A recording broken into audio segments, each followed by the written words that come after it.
Assalamualaikum warahmatullahi wabarakatuh. Kembali lagi bersama Guru Cupu.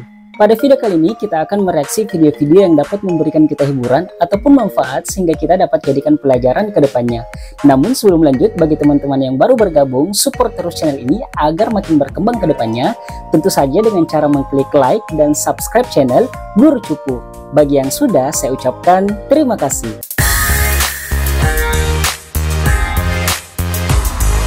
Oke, kita langsung masuk ke video pertama. Nah, di sini ada video dari ceramah Ustadz Dasat. Dengar dulu, jangan tepuk tangan. Bukan konser milenial ini. Apa itu sabar, Ustadz? Nah, apa itu sabar? Apakah sabar itu duduk-duduk di masjid, bersikir, subhanallah, subhanallah, subhanallah, subhanallah, keluar air matanya bersikir, tiba-tiba dapat sipir, pak. Saya sabar, Pak.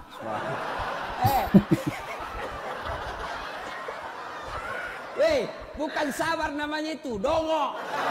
Nah, jadi sabar dengan pasrah itu berbeda ya teman-teman. Nah, seperti yang saya selalu juga sampaikan bahwa sabar itu bukan ketika dipukul kemudian tidak melawan, tidak seperti itu. Nah, sabar itu selalu saya contohkan seperti kisah Nabi Ayub alaihissalam yang diuji oleh Allah Subhanahu wa taala dengan kesabarannya. Saya rasa penjelasannya juga sama dengan Ustadz Dasat. Lalu mana itu sabar? Dengar Mako, ini manusia sabar. Dengar ini ceritanya Nabi Ayub. Nabi Ayub alaihissalam. Ayub alaihissalam diberi rezeki oleh Allah berlimpah, mega duit nah. Banyak orang Bugis ini. Orang Bugis. Kok kasih malu lagi? Saya juga orang Bugis ya teman-teman. Ada Nabi ngaku dari Bogor. Tuh Ahmad Musodek, Nabi dari Bogor. Dapat wahyu di Gunung Sindur. Diwawancarain, ditangkap sama polisi. Di depannya ada minuman Pocari Sweat. Nabi kekurangan ion. Nabi stres itu dia. Penjara 2 tahun dia tuh, alhamdulillah. Di Bandung Rancai Kek, tukang cukur namanya Sayuti, ngaku Nabi, Nabi Sayuti. Perbatasan Jawa Barat, Jawa Tengah.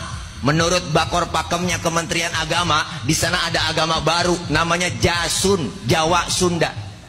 Nabinya namanya Tugimin. Ya baik, jadi permasalahan-permasalahan seperti itu banyak terjadi di khususnya di negara Indonesia, banyak yang bermunculan nabi-nabi palsu. Sementara kita tahu jangan kita percaya begitu saja ketika ada orang yang mengikrarkan dirinya sebagai nabi ya teman-teman, karena dalam Al-Quran, dalam hadis juga mengatakan bahwa Nabi Muhammad SAW adalah khatamul anbiya atau penutup para nabi. Nah, jadi ya yang seperti ini ya bisa dipastikan dia adalah orang gila yang mengaku-ngaku dirinya nabi, mengaku-ngaku mendapatkan wahyu dari Allah Subhanahu wa taala. Itu tidak benar. Nah, jangan diikuti, jangan sampai kita tersesat hanya dengan orang-orang yang mengaku dirinya sebagai nabi. Kadang-kadang kita ngenes, masjid cakep, musola cakep, yang isi mohon maaf aki-aki mulu. Bener Bu? Yang azan aki-aki, yang komat aki-aki, baca Quran solawatan, nguras kolem, gulung tikar, yang nyapu, yang ngepel, mukul bedug, yang mati. Kong orangnya kong orangnya no. Kualat lu pada Nah, tapi ini bisa jadikan sebagai pelajaran khususnya bagi orang-orang atau remaja-remaja yang masih muda, yang fisiknya masih kuat. Nah, harusnya berani menggantikan posisi yang mengurus masjid. Nah, dimana memang kebanyakan di masjid itu memang orang tua lah yang selalu azan, kemudian membersihkan masjid, menyapu, membersihkan tempat wudhu dan lain sebagainya.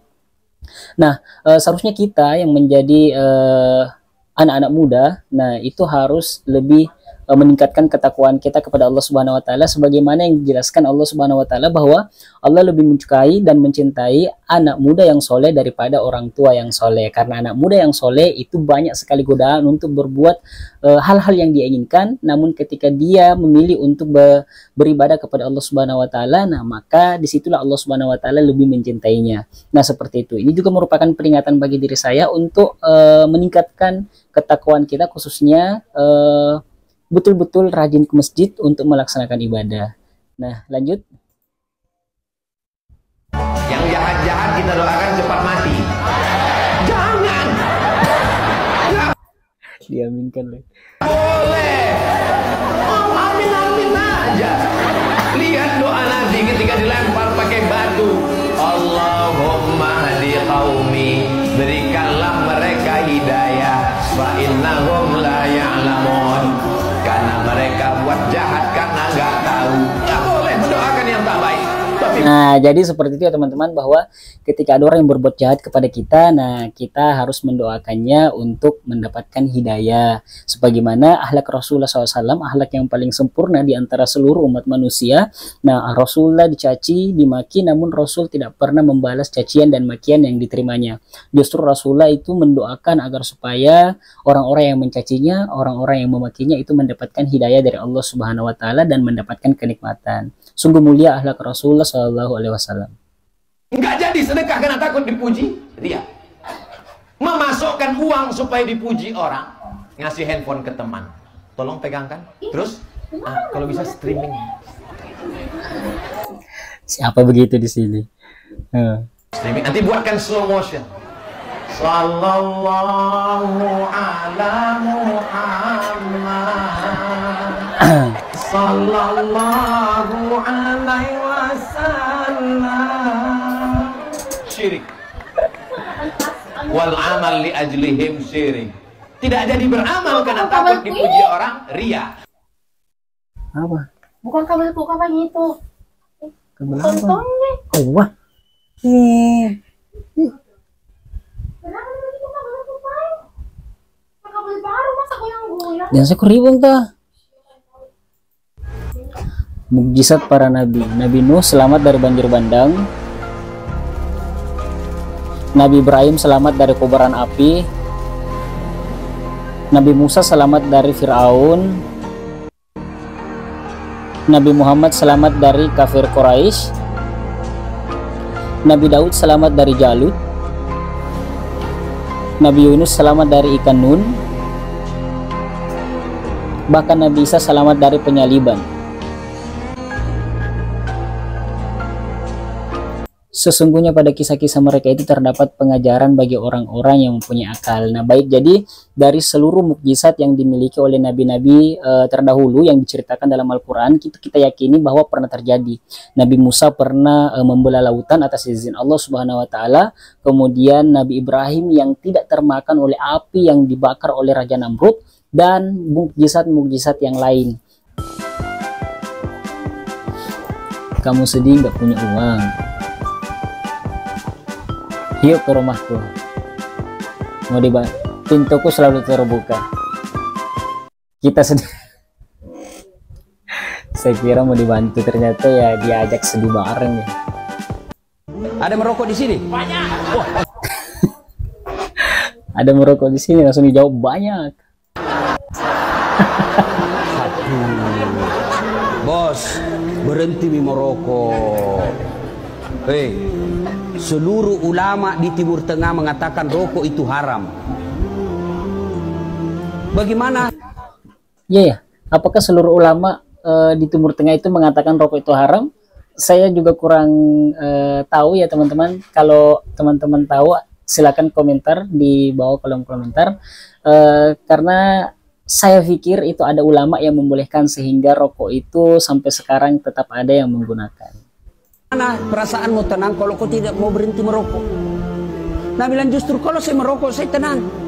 Itu setan, bos. Nah, coba dengar. Nah, jadi kalau misalnya kita merokok, kemudian kita merasa tenang, kita merasa akrab, berbicara jadi lancar, nah itu dari godaan setan. Nah, bagi yang suka merokok, nah coba berhenti, belajar untuk berhenti merokok, karena itu bisa melahirkan godaan-godaan setan. Kalau ada bilang tidak jalan otakku kalau saya tidak merokok, bohong. Bohong itu. Buktinya Ramadan jalan di otakmu.